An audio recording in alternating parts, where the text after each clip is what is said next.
The saga of Nigeria's 2023 presidential election. For the opposition Labour Party and its leader, Peter Obi, it's a tragic affront to democracy, an electoral earthquake that crumbled their hopes, shaking the faith they had that the election would be the turning point that would change the course of Nigeria. Well, the winter winds may be howling for them, but for the president-elect Bola Tinubu, his APC party and their supporters, it'll take more than that to dampen their spirits as Inauguration Day draws near. For them, it's a legitimate ballot that culminated in victory for Mr. Tinubu, never mind the fact that that victory is dogged by major national and international concerns about legitimacy, and by the APC's legacy of expanding insecurity, growing poverty, rising unemployment, an inflation rate that has ballooned in the last few years, and a currency that has plunged in value, giving way to much harder times, especially for those on low incomes. So, as the rival sides step up their preparations for the legal conflict ahead, and the courts become the new front line of their quest for legitimacy, where does Nigeria's hottest political issue go from here? I'll be joined in the studio by one of the leading combatants, Mr. Peter Obi, presidential candidate of the Labour Party. I'm Charles Enyekolu, and this is Arise Prime Time. So, for the Labour Party and its presidential candidate, Peter Obi, the sky has darkened and the future has become less certain following the election and its official result. For them, that ballot turned out not to be about creating a new Nigeria, but about strengthening the ruling APC party's grip on power. Well, expectedly, the APC loudly disagrees with that assessment, insisting that the Labour Party's crushed democratic hopes did not come about because of anyone being rigged out, but because Labour and the rest of the opposition are sore losers. And so the competing political sides are preparing to do battle in the courtroom. But with the outcome still very much in question, who will prove their case and light this country's path to democratic glory? Meanwhile, in the court of public opinion, controversy is billowing over Peter Obi, with questions about his arrest in London, whether he's a dual citizen, and allegations of treason against him, not to mention the nagging issue of that audio leak of what appeared to be a private conversation about a religious war between him and Bishop David Oyedepo, and of course the internecine crisis that seems to be tearing his Labour Party apart. Amid that explosion of multi-layered controversy, his aides have been scrambling to provide answers, and certainly these are seismic questions that need answers. But answers that should come from the man in the eye of the storm himself. Well, let's not keep his many fans and opponents waiting, because joining me now in the studio is the presidential candidate of the Labour Party, Mr. Peter Obi. Very, very delighted to have you here. Thank you very much indeed for coming in. Thank you, Mr. Charles, for inviting me. And we know you've had a long day, because I saw you on the television at the Labour Day, the May Day celebrations earlier today, and you've gone from one meeting to the other, so we really appreciate your taking the time to talk to us. I like that. Now, there have been a lot of reactions trailing your apparent arrest in London by the British authorities. Some have said that you were being witch hunted by the APC, others that a petition was sent against you, and still others that you were being impersonated.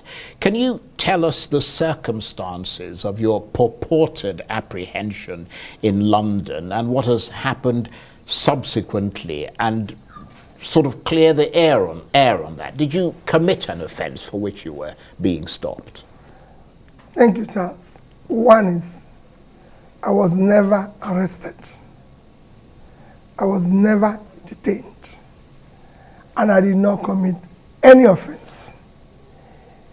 I was stopped for a routine immigration check because there appears to be a duplication of my identity. And all this lasted for maximum of 20 minutes. And I was treated in what I do with all due respect. Charles, I lived in the UK in the 90s, say from 1993 until 2005. I remember meeting you in London, actually, in that period. Yes. Charles, not just that I lived there, from that 1993 till now is a period of 30 years. I have never been questioned, arrested, detained in any country in the world. I've never been, for any reason, found myself in any manner being questioned for any offense. I've not committed any offense. So it was a routine immigration check. And it lasted, like I said, less than 20 minutes. And I was actually given all the due respect by the border personality that interviewed me, who told me, your identity is duplicated, be careful. And actually had to walk me through what I can call the VIP process and everything. And I have a written document from British government. I've seen that document. Thank you. I showed it to you. Clarifying the situation. He was never detained, and it was just a few minutes question and everything. And they were Nigerians because I arrived on British Airways. So they were Nigerians who were queuing up. Even Woods here was even worried that I was asked to just wait for a few minutes. And when that happened, I explained it to them, and there was nothing. But it's been traumatized and everything because it's me. People said I was detained, committed an offense. People said even committed several offenses and everything. Oh, his company was closed. He wasn't paying tax. Charles, for the years I lived in Britain, never have I had any day been questioned. And I can say it, my taxes, my days were duly paid. In fact, most times they have refunded me money for overpayment. I've borrowed money, I've done everything globally. Not one day did I default in any. If you find one default, then it's not Peter Obi. Well, I'm glad you clarified that point about the arrest. And in support of the point you're making, I have seen the letter from the British High Commission making it ineluctably clear that it was no such thing. Nevertheless, as you said, there was a huge hullabaloo about that in Nigeria. I mean, was that a humiliation for you, or at the very least embarrassing that all this was being talked about you, and I mean, even the people who follow you were disappointed? Charles, I would have made comment on it earlier, but these things happened during what I call holy month, where for me as a Christian, it was a fasting period and period of the Ramadan. And I felt it is not time to make comments. I only answered one question within that period when I was mentioned with treason, because I felt it's a huge offense. And because it was actually mentioned where it shouldn't have been mentioned. Other than that, I just felt this is the clarification.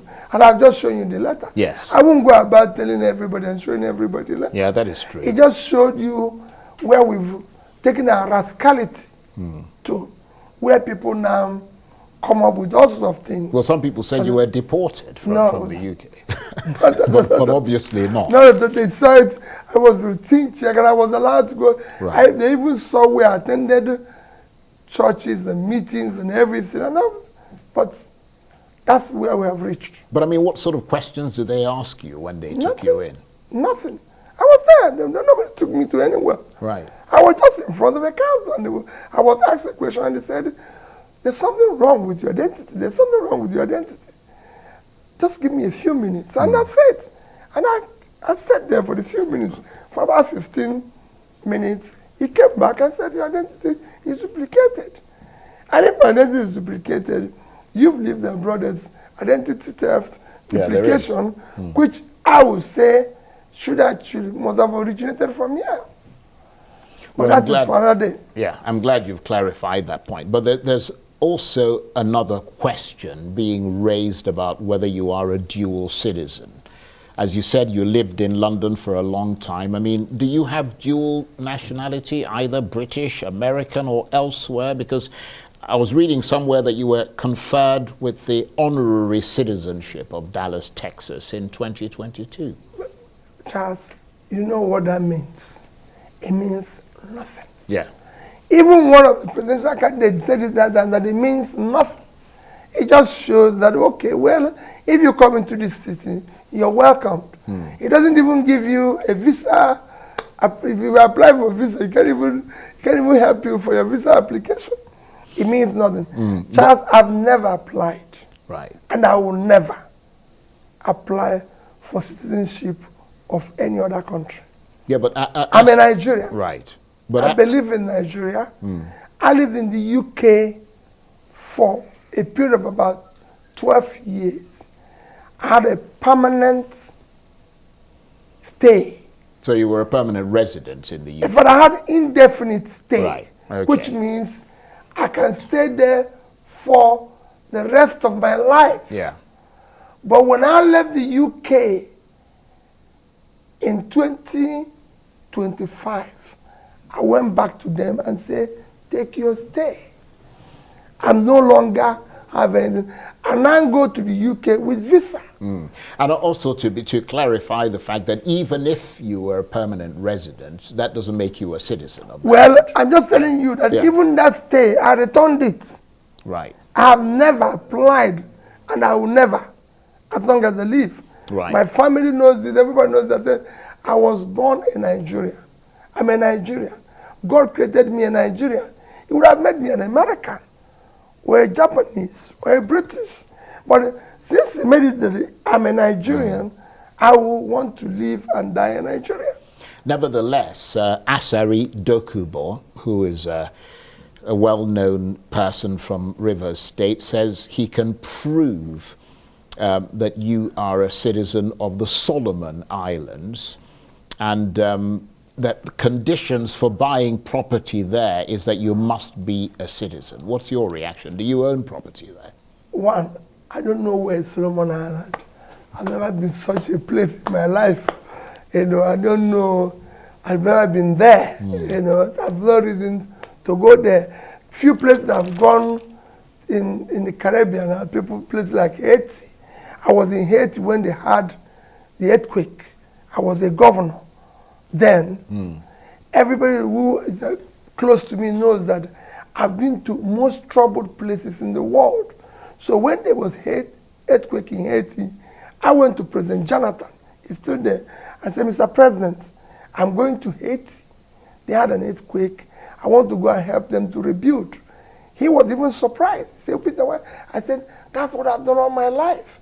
I've been to most troubled parts of the world. As I'm speaking to you, Mr. President, I've withdrawn my son from school. We're going there to Haiti. And I went there. A high commissioner then will tell you, I even met some police officers from Nigeria who were there, and they will tell you. I even traveled with some of the people who, Bob Manuel, who used to be one of the actors, he saw me and said, I'm going to this place to help them rebuild. And I helped them to raise money then, over $200,000. So I've been to Haiti, and I've been to Barbados. So other than that, I can't remember.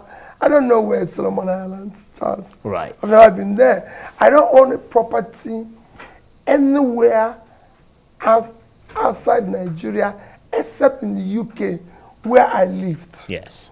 Other than that, any other place that there's a property in the name of Peter Obi, it is fake. It doesn't exist. And I don't need it. Why would I own a property where I don't live? Well, I'm glad you clarified that point, but I'm afraid there are other things that need clarification. The Minister of Information, Lai Mohammed, recently called for your arrest, accusing you of treason. Do you see any links between your activities lately and any treasonable offences? Charles is the height of rascality. Height of rascality. That it was even announced in Washington. I committed a treasonable offense, and I'm in Onitsha. And my minister went to announce it in Washington. This is what I'm talking about. We're not talking about waste in governance here. People don't want to understand. The amount it costs Nigeria for him to go and announce that in Washington can fix, I can tell you, I've been in government, can build a block of 6 classrooms in a primary school. I'm sure if you go to his village, there's so many places where children don't even have desk or classroom to go to school. And instead of using that money to go and do it, he used that money to go to Washington to announce of treason of somebody who is in Onitsha. He doesn't need to do that. It is rascality of the highest order. These are the reason why we want a new Nigeria where things will work the way it works in other climes. From there he went to London, announcing the same thing. Well, I'm in Nigeria. He should have come to see me or invite me and say this is the offense. How did we get here? Yeah, that's a good question, but I'm afraid it will remain a rhetorical question at the moment. Some of your followers, just moving on from that, who are known as obedience, have recently engaged in a sort of caustic exchange of words with Professor Wale Soyinka, the Nobel laureate, and he said that they simply don't accept any form of criticism. And I think it was around the time when he made the comments about fascism and your deputy, Yusuf Baba Dati Ahmed. What are your thoughts on that? Well, Charles Prof is a respected, revered personality in Nigeria and globally. And I've always respected him. And he's a dear father to me. And for me, I was very, very sad that there was such a change. Some of the obedience, I must tell you, or people they, mentioned that the obedience are not entirely people who are with us. The oppositions have also come into it and are using it at times. You mean other opposition Other parties? opposition parties. Right. But that is not to worry about.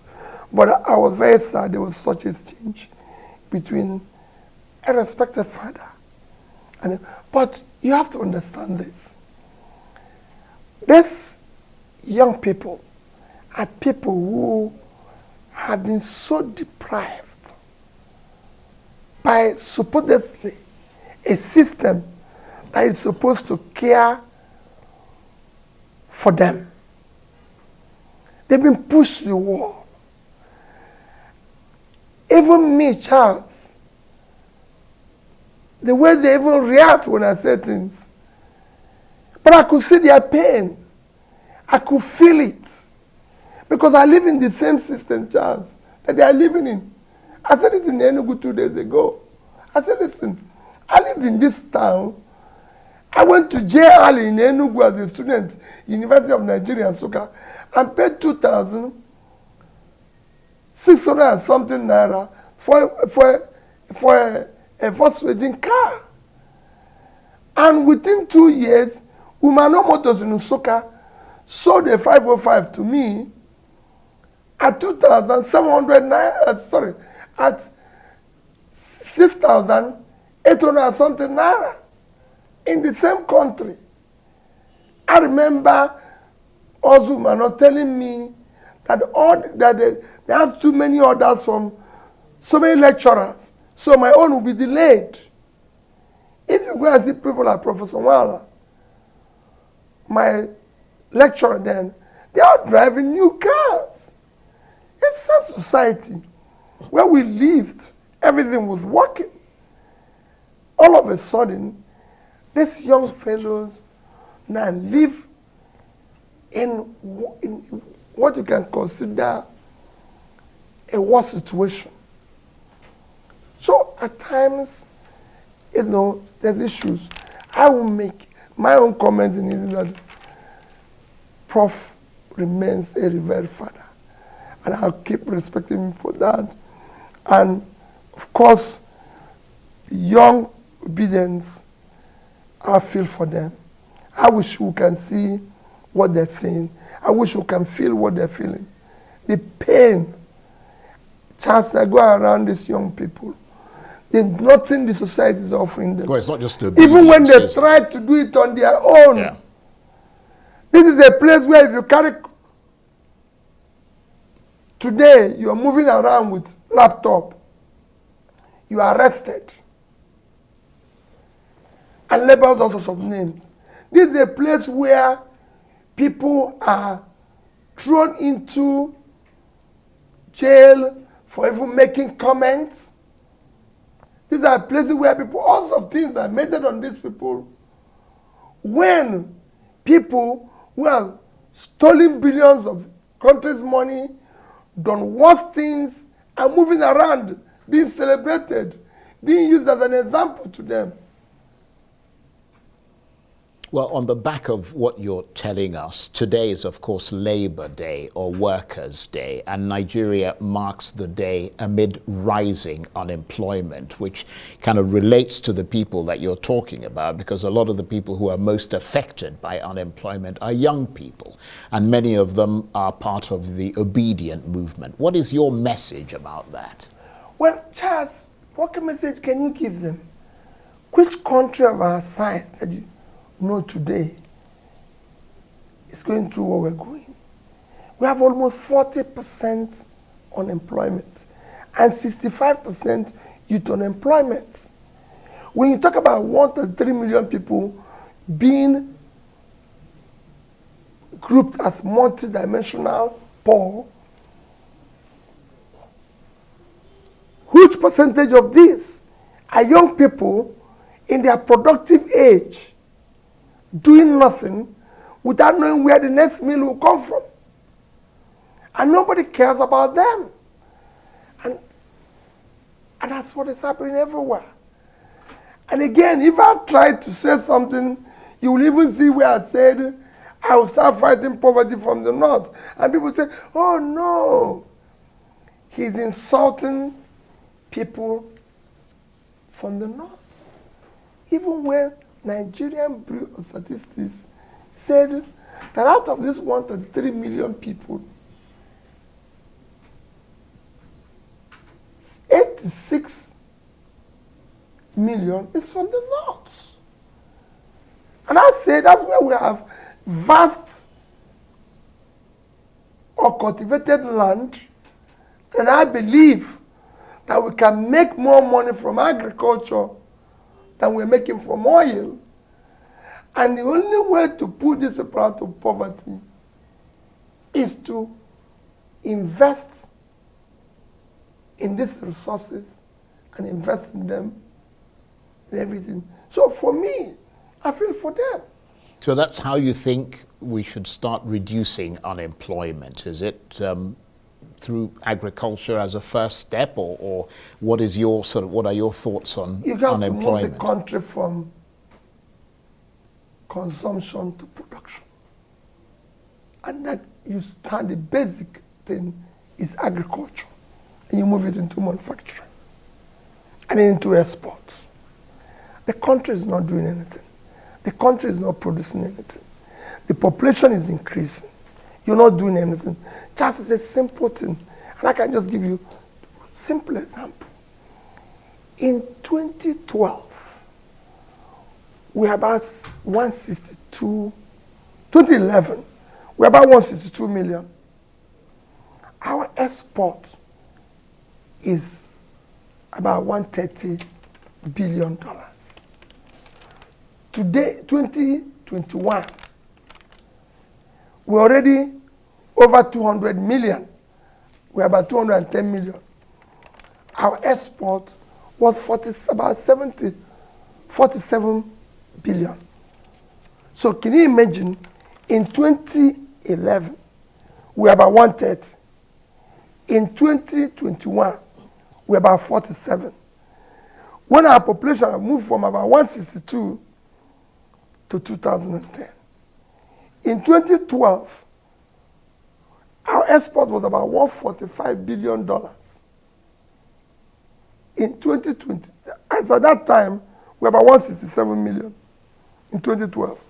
In 2022, we are at about 213 million. Our export last year, if I look at Nigerian Bureau of Statistics, is about 26.8 trillion, which if you convert it with 445 official rate, it's actually about 60 billion. So we couldn't even do half of where we are in 2012. What does it show? You're not doing anything. We have here an average container importation, just using container, not even using the containerized goods. We are now above 1 million. I think it's about, what I read last time, it's about 1.5 million approximately. Charles, several of these, up to 70 or 80%, go back empty. No other country. If you decide today that you have 1.5 million containers coming into Nigeria, and all of them must go back with some form of export, put it on average of about $20,000 per container going back with goods. That's $30 billion. So if, for example, 50% of this goes back empty, you lost $15 billion for a country that needs every dime.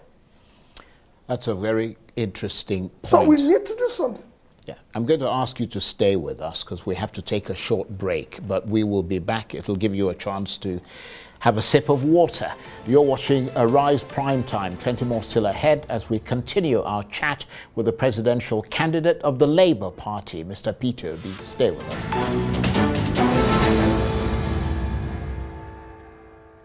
Welcome back to Arise Primetime, where we offer perspectives on the news and talking points of the day. I'm Charles Aniegolu.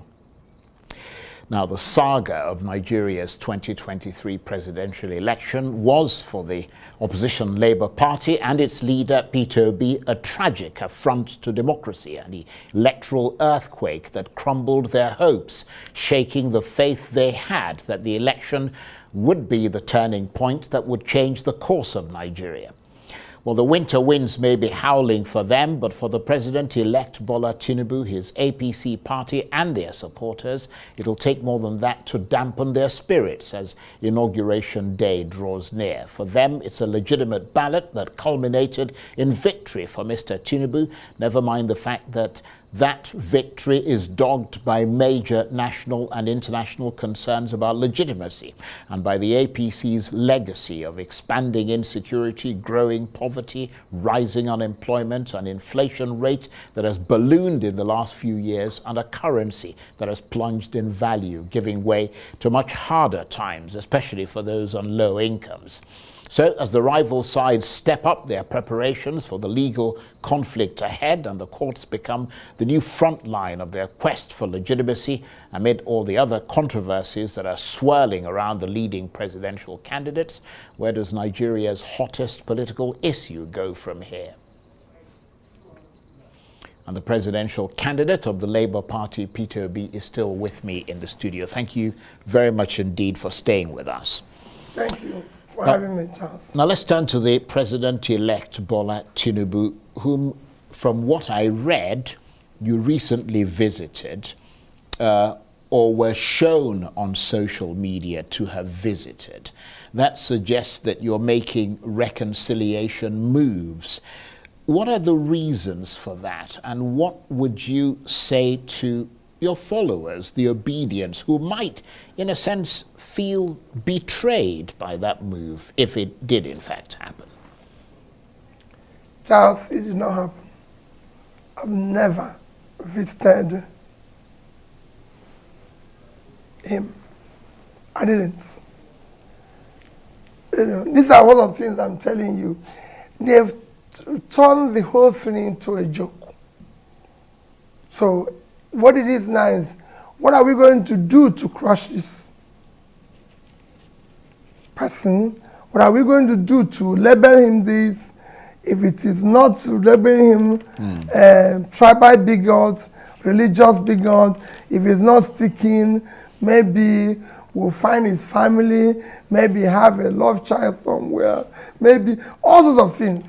You know, duplicated identity, everything. Because I've been to the UK about 3 times this year, not this issue. So it's all about, oh, let's go to Washington and announce to them that is treason, that is involved in this, involved in that. Charles, I did not visit anybody. Okay, well, that's a clarification. So my followers are saying, will remain steadfast in the course we've chosen. And that is to do the right thing. We went into election with a strong faith in the law that was signed by Mr. President, with a strong faith in the statements of Professor Mahmoud, which was said globally, said it in Washington, said it in Chatham House, in places where even other electoral bodies don't come to say anything. He said it all over Nigeria. Even when people doubted it, he said nobody should doubt it. It's going to be this real time. Why do we have to go through that? Just why do we have to? Why is this country built that things must be wasted? So why do you think he said those things and did something else? We spent nearly $1 billion for this mess. We could have just saved the money. After all, if the university striking lecturers were giving 400 billion, there wouldn't have been no strike. We'd have just asked Mr. President, you're going, please appoint somebody of your choice. You would have saved everybody, the parties that were running around, all those monies people use for campaign and everything, running around, even those who shared money for their primaries, they would have saved all that money, even for the forms, and use it to invest in the 2 critical areas that is keeping this country underdeveloped: education and health. If we have put 100 billion in primary health care that have just collapsed, and we have the highest infant mortality, surpassing India, that is 1.4 billion people. Nigeria have surpassed India in infant mortality. If we had put 100 billion naira on that, it would have made all the difference. We didn't. We put it in the election. And then we came up with this. But why do you think he went to all those places, Chatham House and all the places around the world? I don't know. That's what and said those things and then did something else? Yes, that's what I'm worried about. And this is not being said by somebody who is uneducated. It's being said by a respected professor. But does that give... That questions the entire...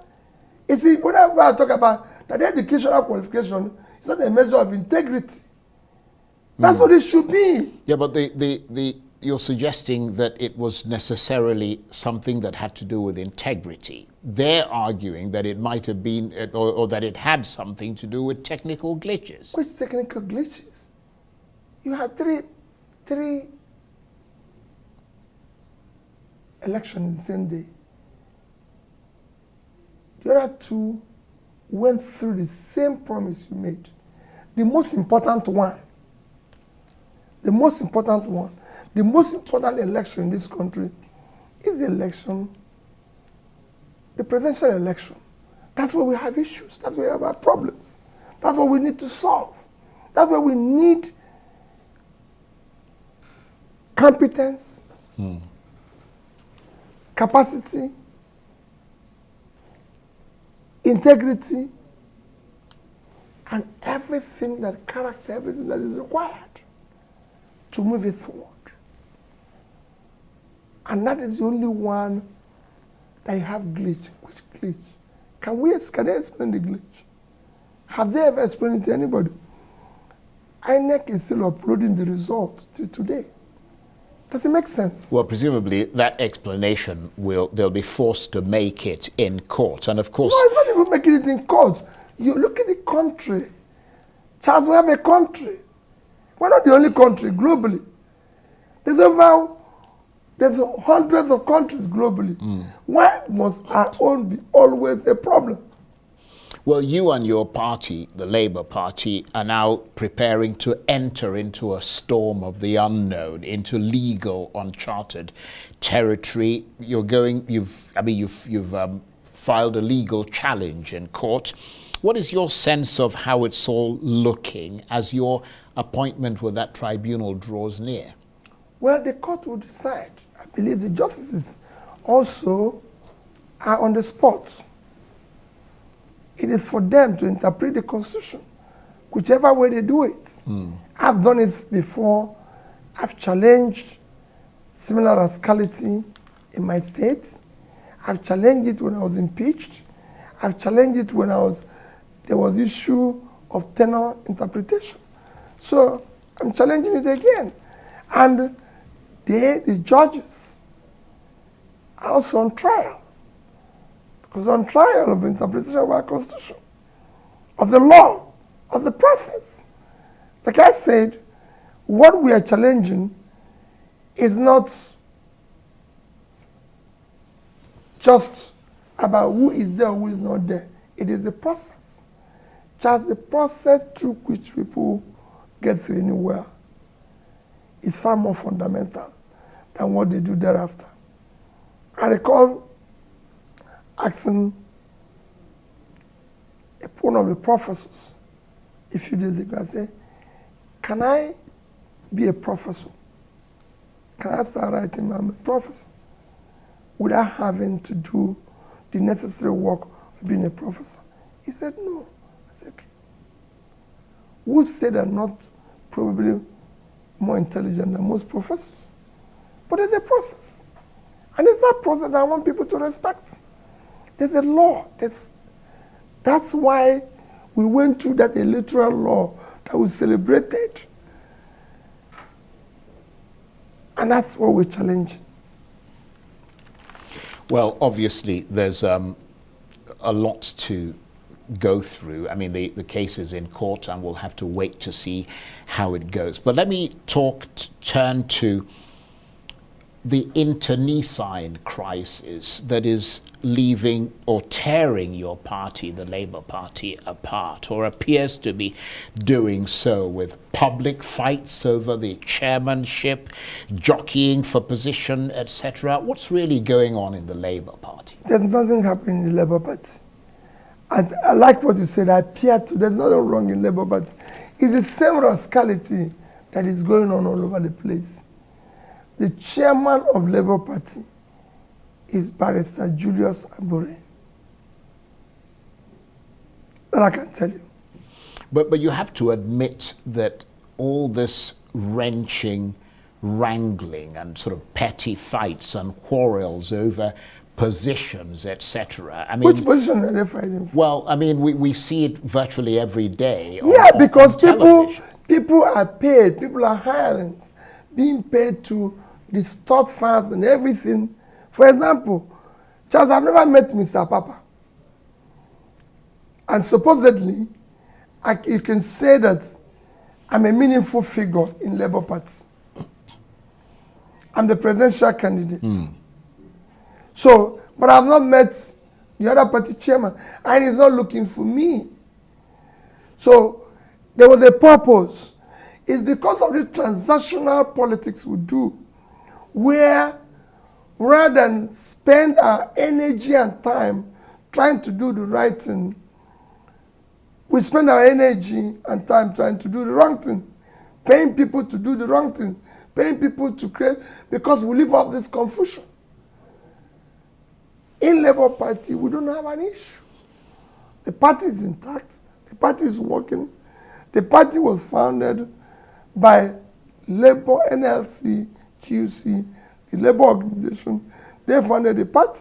That's why today I had to quietly go and join them solidarity in what they're doing, because they are the owners and we're working seamlessly in as it's supposed. Well, I mean, but you have to have all these problems by paid agents and everything. And that notwithstanding, because we're a family, we're even trying to bring everybody, even those to say they've paid you, maybe you've done the job they wanted to do, please come, let all of us be a family. Right, because I mean, I'm sure you know that people, I mean, it doesn't inspire confidence in the public when they see a party that they believed in was going to reshape this country and repurpose things. I mean, you know, they were entrusting this country, or were planning to entrust, at least some people, this country to your party. I mean, and to them, and people have made a lot of comments about this. I mean, it seems like you're no different from the other parties that you criticize. Because those who live off the confusion, who are already in other party, will not go away without tearing away, trying to, you know, create confusion everywhere. That's what it is. They're not going to keep quiet. I've said it before. Whenever I talk to the opinions, I said to them, don't think these people are going to go away saying, no, we're happy. No, they're not going to do that. It's impossible. But if we stay on doing the right thing, eventually we'll win. And that's what we want to continue doing. Right. And I assure you, that's where we are. Well, let's talk about one more apparent scandal. That's that audio leak. You might have talked about this before, but we want to sort of hear it from you again. That audio leak of what appeared to be a private conversation between you and Bishop David Oyedepo, in which you appeared to have described the elections as a religious war, and which has been seized upon by your critics as an example of you promoting a religious agenda. Did that conversation take place, or was it an outright artificial intelligence fabrication, or somewhere in between? Charles, whatever you call it, whatever anybody wants to make of it, it's fine with me.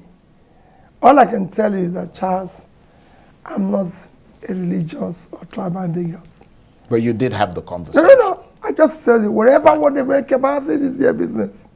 I've shown you several examples this evening of things that was said about me that is false. For dual citizen, for detention, for treason, from this. So whatever they make it, let me tell you, I am not a religious bigot. Right. I'm not a tribal bigot. But did that conversation go and take look place? in the history of this country and ask yourself, how many people have been opportune to serve privately and publicly and surrounded themselves around with Nigerians? I've said it before. I was governor of my state for 8 years. My ADC, which I mention every day, who is the closest person to me, is from Kano. They said, I demolished mosque in Onitsha. I made Muslims to carry ID card. My police commissioner was from Kano. was a Muslim. My ADC is from Kano, he was a Muslim. And I'm asking his people to carry ID card, and I was demolishing where they go to worship.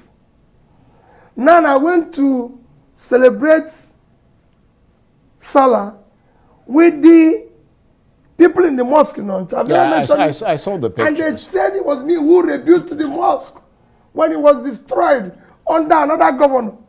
So I built the mosque, but I was being labeled as the man who demolished it. Where do you start? These things, like I said yesterday, development it doesn't know religion or tribal. All these people are saying, let them show me the road they built. Chad, I've never seen a road constructed where only the Muslims are allowed to pass. Like I said, those who are talking about religion in this country, can they show me where Muslims buy bread cheaper? So we can go there and buy the bread. Or show me where Christians buy bread cheaper. They only use this. People only bring issue of religion and tribal because they're not competent. Because they don't want to serve. Right. So that conversation didn't. So for me, Charles, let me even assume it happened. Do you think I can just pick a phone and say religious war? No. Well, we know there's artificial intelligence that manipulates. There must have been a conversation. Yeah. But we want to be clear on what you said and what you didn't say. Charles, even subsequent, I was even begging the bishop to help me to ask his people to vote, which is what I was doing for 6 months, begging. I wasn't saying snatch it, kill it, take it, force it. I was even begging, which shows that I continue to look for vote by begging. It shows there's so many things you've tried to do, but everything, okay, it's easy to manipulate. Let me tell you, those who have been manipulating people in Nigeria have been doing it, but it's coming to an end because even those that are manipulating are not dying of hunger. So they will soon know who is a religious bigot, a tribal bigot. I am not one. I've just given you an example that I built mosque. To today, no non-Muslim governor have sent more people to Mecca than me. Right. They said it when I went to Akka.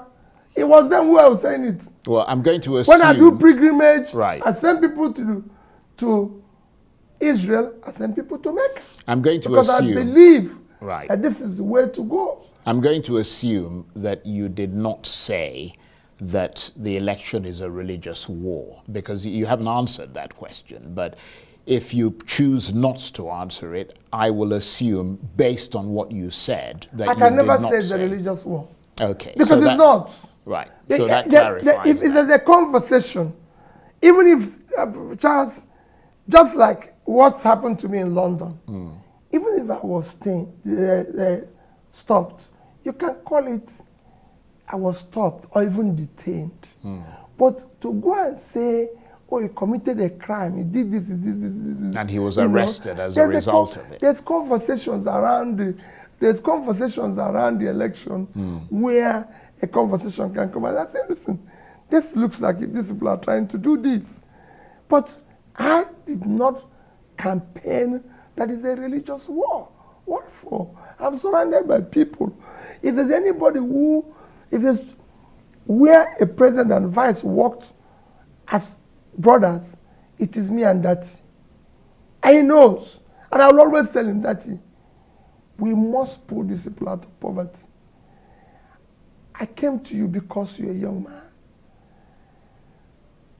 For the first time in history of Nigeria, we had a presidential candidate, vice presidential candidate, a party chairman. There were people born after Nigerian independence. I said, with three of us, we must save this country. And he knows my commitment to it. We must do this, we must do this. I can't be doing it with the background of a religious war. We've got or even tribal one. Right. We've got about a minute and a half left, sadly. How would you describe your mood and your state of mind as Inauguration Day approaches? I mean, you're clearly not the one who will be sworn in, even though you believe that you won the election, but was, as your party put it, rigged out. What is your mood as that date Charles, approaches? have you seen my mood change? No. I'm not desperate to be president of Nigeria. I'm desperate to see Nigeria work. I'm desperate to see a good Nigeria.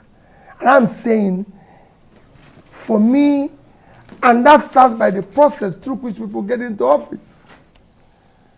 The process as it is today is not acceptable to me or those who are following me. We want to build a new Nigeria. A new Nigeria cannot be built on faulty ground.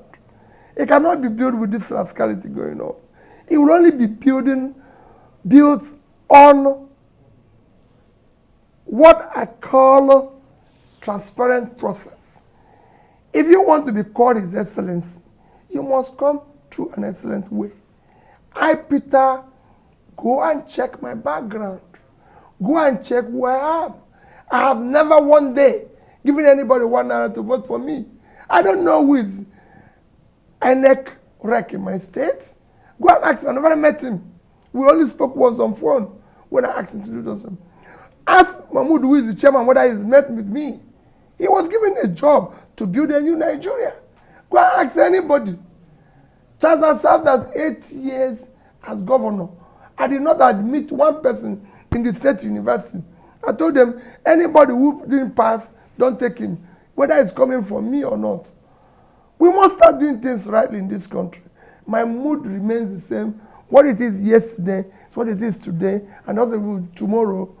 All I want is a Nigeria where Nigerians will be proud to say they are Nigeria, with a security, where we can create jobs for the young ones so they have a means of livelihood, where there's a future they can hope.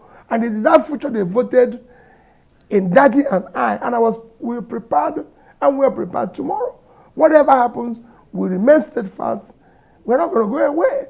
I'm not going to go away. Like I told you, I'm not a citizen of any other country. I'm a citizen of Nigeria. I believe in Nigeria, and I've said it. If there's war outside Nigeria, if there's war in Nigeria today, I'm outside, I'll come back here. Because I'm a citizen of here, and I believe in it. I want to thank you very much indeed for taking the time to really talk to us and give us your side of a lot of these controversies. We really appreciate it very much indeed. Mr. Thank you for having me. Thank you very much. Is the presidential candidate of the Labour Party. That's it for this edition of Arise Prime Time. Join us again tomorrow. From me and the entire team here in Abuja, bye-bye, and thank you for watching.